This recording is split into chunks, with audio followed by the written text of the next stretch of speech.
Bonjour, aujourd'hui j'aimerais vous présenter un projet assez particulier qui traîne chez moi depuis un petit bout de temps, que j'aurais dû reprendre depuis longtemps, parce que j'étais bien parti. Malheureusement, comme il me fallait de toute façon déménager dans le sud, j'ai mis ça de côté comme beaucoup d'autres projets. J'ai remis la main dessus, j'étais tout content, et puis je me suis dit que ça prendrait du temps que je n'avais plus nécessairement, mais je tenais à vous le présenter puisqu'après tout j'ai réussi à vous présenter un sujet sur Nono et Nanette alors que comme vous l'avez vu je n'avais rien terminé, et je me suis dit je vais faire pareil ici avec, comment dirais-je, une petite devinette pour vous. Bah voilà, arriverez-vous à deviner ce qui se profile ici comme projet avec ces différents éléments? Je doute que vous trouviez, très sincèrement. Mais juste vous dire qu'a priori, vous pourriez être sur une bonne piste en vous disant que avec Sévérine, donc des bols, on peut faire une sphère. Et surtout, ce qui m'intéresse, c'est pas nécessairement une sphère, parce que ça, on peut avoir ça avec n'importe quelle décoration de Noël, mais c'est la base du bol ici. Essayez d'imaginer ce que ça peut donner avec donc une connexion entre ces deux bases et éventuellement un tuyau annelé entre les deux. Voilà, je vous laisse imaginer ça. Donc des boules, des sphères reliées par ces anneaux. Et est-ce que ça vous fait penser à quelque chose? Non, ça vous vient pas? Bon, bah écoutez, je vais vous aider avec des images que je vais mettre ici. Donc, on l'a dit, avec ces petits bols ici, on fait des sphères. On y ajoute des tuyaux annelés qu'on trouve souvent sur les chantiers, qui servent à réunir des fils électriques et à passer ça dans les murs. On y ajoute éventuellement une planche sur le haut. On fait en sorte que l'avant n'ait pas cette pièce plastique ici et soit poncée.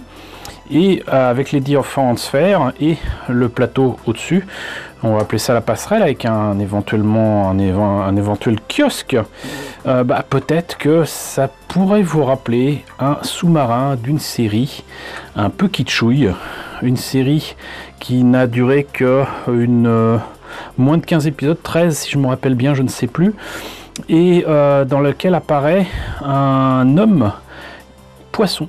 Un homme capable de respirer sous l'eau, capable de respirer, mais aussi de résister à la pression de la mer sous certaines, profondeurs. Et il s'agit de l'homme qui venait de l'Atlantide. C'est une série qui est effectivement kitschouille, mais c'est une série que moi j'aime beaucoup. C'est une série que je suivais quand j'étais plus jeune, une série qui avait même eu une BD dans un magazine que je suivais avec passion, qui était Télé Junior. Il y avait eu au moins quelques planches d'un comics que je trouvais assez sympa, même si peu ressemblant à la série, avec beaucoup d'erreurs dans les dessins, les personnages ou même le fameux sous-marin. Et donc dans l'homme qui venait de l'Atlantide, outre le fait que l'acteur Mark Harris n'est autre que Patrick Duffy, que l'on connaît surtout pour la série Dallas où il jouait Bobby Ewing. Et cet acteur, moi je l'ai connu surtout donc pour l'homme qui venait de l'Atlantide, et certainement pas Dallas. Dallas est arrivé après. Donc voilà, mais c'est une série qui m'a marqué alors qu'elle a duré très peu de temps et qu'elle est vraiment effectivement très kitschouille. Quoi qu'il en soit, donc le sous-marin lui-même avait une forme assez particulière avec toutes ces sphères. Il y avait aussi les séquences où il arrivait dans cette base sous-marine, où il sortait de la base sous-marine. C'était absolument magnifique. Ça n'a jamais été tourné sous l'eau. C'était en fait une vieille méthode qui permettait de filmer des choses supposées sous l'eau. En fait, vous mettez un modèle de tournage dans un lieu assez mal éclairé avec énormément de fumée, et la fumée va simuler l'eau de mer, et c'est comme ça qu'ont été filmés beaucoup justement de sous-marins dans beaucoup de films de ce genre là. Et ce sous-marin n'a pas échappé à la règle. Le sous-marin en question, en anglais, s'appelle le Cétacéan. C'est un nom que je trouve qui pète la classe. Par contre, je serais incapable de vous dire quel était le nom en français. J'ai pas la mémoire infaillible à ce niveau-là. Le cétacé peut-être, je sais pas. Mais quoi qu'il en soit, donc, en plus, ce qui est assez amusant, si je me rappelle bien, encore une fois, ma mémoire peut me jouer des tours, mais il me semble que le méchant de la série, c'est lui qui avait le sous-marin dans l'épisode pilote, alors que ce sont les héros de la série qui ont le sous-marin dans la série. Ça arrive de temps en temps, c'est-à-dire que des choses sont modifiées par rapport au film pilote, et la série prend un autre tournant. Voilà, donc du coup, qu'est-ce qu'il en est de ce projet? Et ben en fait, il s'agit évidemment de faire le Cétacéan. Et ce que je vous propose, puisque je vous avais vu les images, c'est de voir un petit peu ce qu'il en est. Parce que là, de toute façon, tout ça ne vous dira rien. Je vais enlever tout ça, essayer de vous réunir ce que j'avais mis déjà en œuvre. Là aussi, peut-être quelques images quand même. Je l'avais bien avancé lors des Geek Fairies Online il y a quelques années. C'était assez amusant de faire ça entre guillemets en direct sur le net. Une expérience, je ne sais pas ce qu'elle a donné au niveau des personnes qui ont pu éventuellement la voir. Je ne suis pas sûr que c'est passionné grand monde, mais quoi qu'il en soit, donc je l'ai fait. Surtout l'intérêt c'était que j'étais avec mes amis d'Anigator, j'étais avec mes amis des Geek Fairies. Et ça n'a pas de prix, donc j'étais bien content de le faire à ce moment-là, et j'avais bien avancé comme vous voyez. Et ce que je vais vous présenter là du coup, c'est l'avancement de ce Cétacéan. Et bien voilà, le Cétacéan là où je l'avais laissé. Donc vous voyez, on a effectivement les bols qui ont servi à faire les 4 sphères. On a ces genres de tuyaux qui sont donc, bon, celui-là est un peu trop petit, mais là il était de la bonne taille, et donc qui relie les sphères entre elles. Il y a juste un bol comme ça qui a été coupé ici pour faire l'avant du sous-marin. Au passage, je le fais tenir avec 3 verres en plastique qui permettent de le soutenir tranquillement, quoi. La passerelle par contre a été faite avec un morceau du Queen Mary 2. Voilà, j'aurais pu faire ça avec une planche quelconque, parce que franchement le modèle de tournage n'est pas très détaillé à ce niveau là, mais je l'ai fait à partir donc d'un des ponts supérieurs du Queen Mary 2. J'ai coupé les côtés qui ne me convenaient pas, et par contre j'ai peut-être coupé un petit peu trop rapidement l'avant du sous-marin. J'ai mal jugé la distance qui était nécessaire à garder.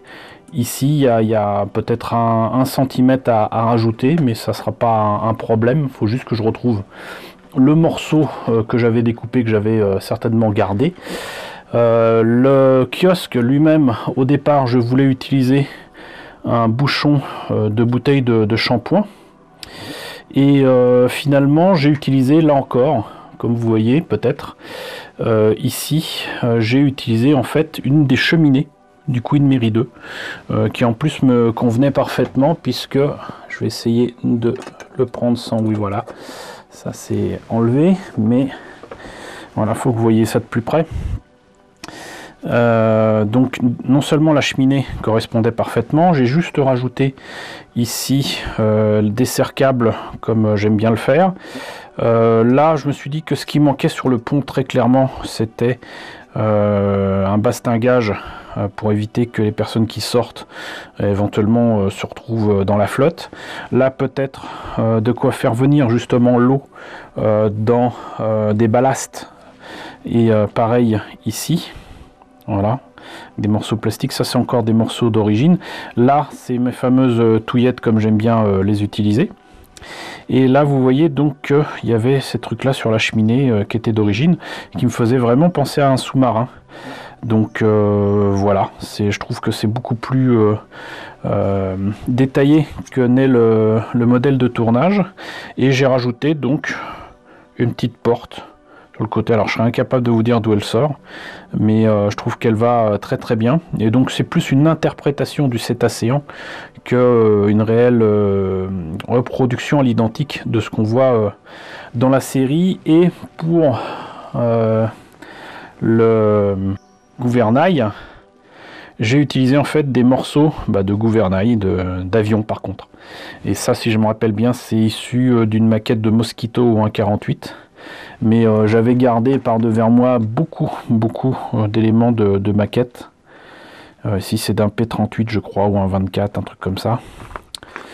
Voilà, vous voyez, il y avait beaucoup de pièces dans ce genre là. Là il reste peut-être même des pièces justement, encore une fois, d'un autre avion de la Seconde Guerre mondiale. Ça c'était les restes du Cloud Car que je vous ai déjà présenté. Là encore quelques morceaux du Queen Mary 2 que je dois à Olivier. Coucou Olivier. Et puisqu'on parle du Queen Mary 2, j'avais gardé donc énormément de pièces comme ça, vous voyez, qui peuvent se révéler utiles. Et pour le dessous du cétacéan, j'avais ça qui est donc écrit découpage chimique, et en fait c'est de la photo découpe, et ça sera parfait pour mettre sous le sous-marin. Il y a les structures qu'on voit très clairement même sur le modèle de tournage, donc autant ne pas les rater. Donc ça c'était pour le haut. Pour l'hélice, parce que sous-marin sans hélice ça peut pas aller bien loin, j'avais mis de côté énormément d'hélices de différentes origines, de différents jouets. Même là vous voyez un petit jouet de Arthur et les Minimoy, mais là c'était beaucoup trop grand, donc j'avais pas déterminé exactement ce que j'allais utiliser. Peut-être même carrément fabriquer moi-même quelque chose. Il me fallait aussi de toute façon faire des espèces de gouvernail aussi sur le côté là, mais ça sera pas difficile à faire avec justement ce genre de choses. Et sinon pour les côtés, pour les hublots, j'ai des tas de petits œillets en métal comme ça, qui au départ devaient me permettre juste de figurer les hublots tels quels. Et je me suis rendu compte que mes fameuses guirlandes de Noël là, dont je vous parle souvent, eh ben elles seraient parfaites pour faire justement la lumière de ce cétacéan, à la fois pour les hublots des sphères, surtout que il n'y en aurait que 6 pour les sphères du milieu à faire. La sphère à l'arrière n'a pas de hublot. Il y a des hublots peut-être sur la sphère à l'avant, mais je crois que non, en fait c'est juste sur la passerelle, donc ça c'est pas mal. Sinon j'ai aussi ici une guirlande un peu plus grosse, comme ça, qui pourrait aller avec les petits œillets en métal. Et je m'étais gardé le système électrique du Faucon Millennium de 1980. Et ça bouffe énormément d'énergie, mais c'est envisageable. Mais ce qui est le plus amusant, c'est que je vais faire aussi, donc du coup, la passerelle, la vraie passerelle, qui donc se trouve là, et donc ça serait éclairé à l'intérieur, mais il y a une espèce de gros phare devant qui pourrait être fait à partir de ça, et ça c'est issu en fait de ceci, qui est une espèce de lampe. Alors là évidemment ça ne fonctionne pas, j'ai testé tout à l'heure, ça se trouve ça va marcher devant l'écran, même pas, mais bon, l'idée c'était d'utiliser un truc comme ça, de mettre justement une des guirlandes dedans et que ça éclaire ici. Et il y en a deux petits qu'on peut mettre là, et où on peut mettre d'autres œillets. J'ai d'autres œillets ici de différentes tailles, et ça peut le faire, ça peut vraiment le faire. J'ai même pensé à faire un socle Et du coup, je me suis dit, bah, quoi de mieux pour faire ce socle que d'utiliser un socle de bateau. Et j'ai retrouvé un socle de bateau que j'avais depuis des années, peut-être 30-40 ans, que j'avais trouvé dehors. Et qui est un socle de bateau LR. Mais c'est pas mal, mais ça ira pas. J'ai songé également à prendre ceci qui m'a tout l'air d'être un élément de porte, hein, là où on met les poignées, sauf que là il n'y a pas de poignée.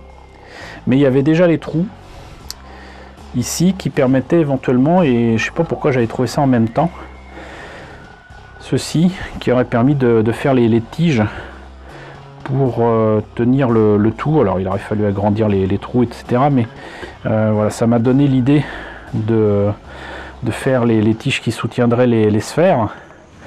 Et après je me suis dit, bah autant pousser encore plus loin. J'avais acheté ça, alors malheureusement ça a cassé. Mais sinon donc bleu transparent, moi je trouve que ça aurait la classe.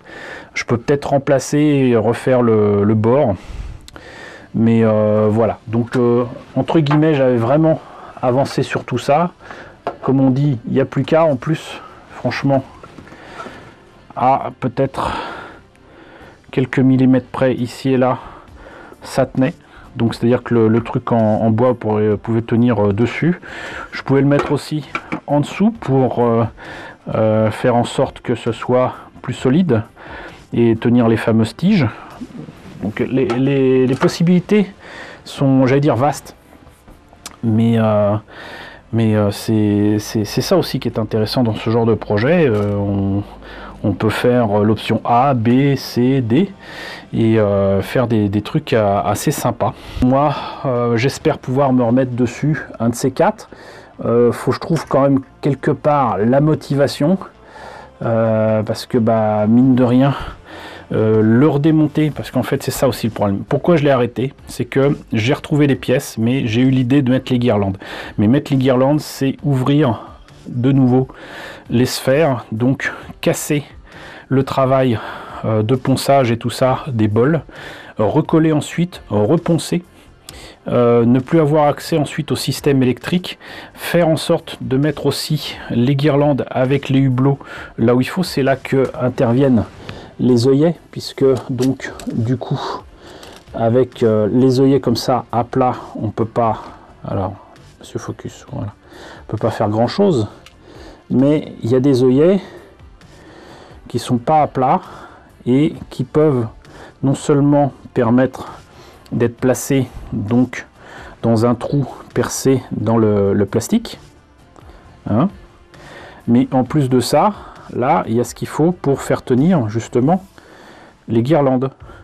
Et si on peut faire tenir tout ça avec les œillets, je vous montre ça normalement, voilà, non seulement on évite les fuites lumineuses, je sais pas si ça va être très visible, mais vous voyez là, donc sans œillet, avec œillet, voilà, comme c'est du métal de toute façon, et donc de faire tenir tout cela correctement. Et donc il y avait tout ça à faire. Il y avait aussi des solutions à trouver pour faire en sorte que les tiges qui auraient tenu le cétacéan éventuellement puissent cacher les fils électriques dans ce genre là, du coup de la guirlande, hein, faut pas que ce soit visible. Faut mettre aussi, mais mine de rien, la batterie dans le socle, donc du coup on en revient à un socle éventuellement creux. Et j'ai pensé à beaucoup de choses, beaucoup de choses. Par exemple, comme les années ont passé, j'ai trouvé plein d'autres solutions, mais là il y a ceci qui est donc bath and shower, donc c'est fait à la fois pour la douche et les toilettes. En fait c'est un porte-rouleau de PQ, hein. Et ça c'était moins d'1 € à Action, et je me suis dit que ça tordu, ça pourrait tenir en fait le sous-marin en mettant ça en métal sous le pont ici, et donc du coup ça tiendrait par l'arrière. et ça donnerait l'illusion que ça flotte. Ça peut être pas mal. Ça, c'est une solution. Encore une fois, encore une autre option. De même, je suis tombé sur ces trucs-là que je vous ai peut-être déjà présentés. Donc, des plaques plastiques supposées représenter de l'ardoise. Ça peut représenter aussi de l'eau. Et je me suis dit que ça peut être aussi le fond de l'océan. Et ça peut être aussi une solution pour faire, vous voyez, un socle de la bonne taille pour le cétacéan. Mais avoir du bois, du vrai bois, ça peut être pas mal non plus. Et toujours à Action, je suis tombé là-dessus. Et je crois que c'est un plateau en bois, tout simplement. Plateau en bois. Et c'est assez mal foutu, mais on s'en fout. Il a pile poil la bonne taille pour être un socle. Par contre, il est peut-être un poil trop petit pour tenir les piles. Mais ça, c'est pas grave non plus parce que je peux éventuellement creuser, poncer un tout petit peu parce que là, ça tient pas grand-chose. Il y a... allez. En fait, je pense qu'il y a peut-être 1 millimètre qui dépasse un tout petit peu. Mais voilà, donc ça serait la solution pour mettre les piles. Et voilà, encore une autre option qui pourrait être sympathique. Voilà, mais ce qui me freine vraiment, c'est de devoir tout démonter pour pouvoir faire le système électrique. J'ai une autre solution aussi, c'est refaire les sphères à partir des bols, puisque j'en ai d'autres, hein, vous avez vu. Et faire en fait 2 cétacéans, peut-être aussi, sinon remouler. Sinon refaire carrément un pont différent, mais du coup je perds la satisfaction d'avoir quelque chose de détaillé avec les pièces du Queen Mary 2, mais bon, donc de tout refaire, et riche de l'avancement que j'avais eu avec ce prototype, faire quelque chose qui soit éclairé et qui me corresponde peut-être encore mieux. Donc voilà où j'en suis avec le cétacéan. Donc j'espère encore une fois que cette présentation vous a intéressé, peut-être vous a inspiré, peut-être connaissez-vous la série, peut-être ne la connaissez-vous pas. N'hésitez pas à me dire ce qu'il en est dans la section commentaires, hein, partagez vos impressions et vos souvenirs avec moi. N'hésitez pas à liker, n'hésitez pas à partager, n'hésitez pas à vous abonner. Coucou aux nombreux abonnés qui nous ont rejoints ces derniers temps. On est désormais plus de 2050, c'est super cool. Coucou aux grands anciens qui me suivent depuis plus de 3 ans. Merci à tous de votre fidélité, merci à tous de votre soutien. Et je vous retrouve, j'espère, pour une nouvelle vidéo vous montrant l'évolution de ce sous-marin, de l'homme qui venait de l'Atlantide.